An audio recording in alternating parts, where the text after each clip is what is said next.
Hello viewers, welcome to my channel. అందరూ బాగున్నారా? ఇదైతే దివాళీ వీడియో అండి. ముందుగా నా వీడియో చూస్తున్న మీ అందరికీ హ్యాపీ దివాళీ. మాకైతే దివాళీ ముందు రోజు భోగి అంటారు కదా, ఆ రోజు ఎర్లీ మార్నింగ్ బిఫోర్ 5 అంటే చుక్కలు ఉన్న టైంలో, ఆ టైంలో ఇంట్లో ఉన్న వాళ్ళు నాన్న, హస్బెండ్, అన్న, తమ్ముడు ఇలా ఎవరున్నా సరే వాళ్ళని నిల్చోపెట్టి ఇలా హారతులు ఇస్తారనమాట. వాళ్ళ చేతి నుండి కరెన్సీని అయితే ఆ ప్లేట్లో పెట్టి దేవుడి దగ్గర అయితే చూపిస్తారు. సో ఇదే లక్ష్మీదేవి లాగా భావిస్తారన్నమాట.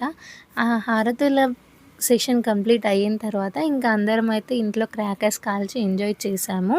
ఇంట్లో ఎందుకు కాలుస్తున్నారు, డేంజరస్ కదా అని మీరు అనుకోవచ్చు. కానీ మేమైతే దేవుడి దగ్గర అలా కాకర పుల్లలు వెలిగించి ఫస్ట్ అక్కడ స్టార్ట్ చేస్తామన్నమాట. దేవుడి దగ్గర అట్లా అంతా కంప్లీట్ అయిన తర్వాత ఇలా ఇంటి బయట పెట్టి ఎంజాయ్ చేస్తాము. ఈసారి నేనైతే దివాళీ అమ్మ వాళ్ళ ఇంట్లో, ఇంకా అత్త వాళ్ళ ఇంట్లో 2 చోట్ల జరుపుకున్నాను. ఇంకిక్కడ క్రాకర్స్ కాలుస్తుందయితే నేను, మా చెల్లి, ఇంకా మా నాన్న. ఈ వీడియో తీసింది మాత్రం మా హస్బెండ్.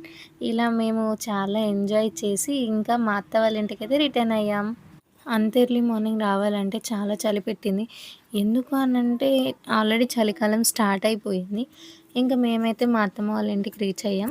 మా అత్తమ్మ అయితే పూజ చేసి రెడీగా పెట్టేసింది. మేమొస్తే ఇక్కడ కూడా హారతులు ఇచ్చుకోవడమే ఇంకా. ఇక్కడ కూడా హారతులైతే ఇచ్చుకున్నాం.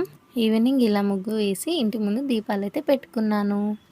దీపాలు పెట్టుకున్న తర్వాత మన ఫేవరెట్ థింగే కదా చేసేది. అదే అండి, క్రాకర్స్ పేల్చడం. నేనైతే దివాళీని ఇలా సెలబ్రేట్ చేసుకున్నాను. మీరెలా చేసుకున్నారో నాకు కామెంట్ చేయండి. Thank you for watching. Bye bye.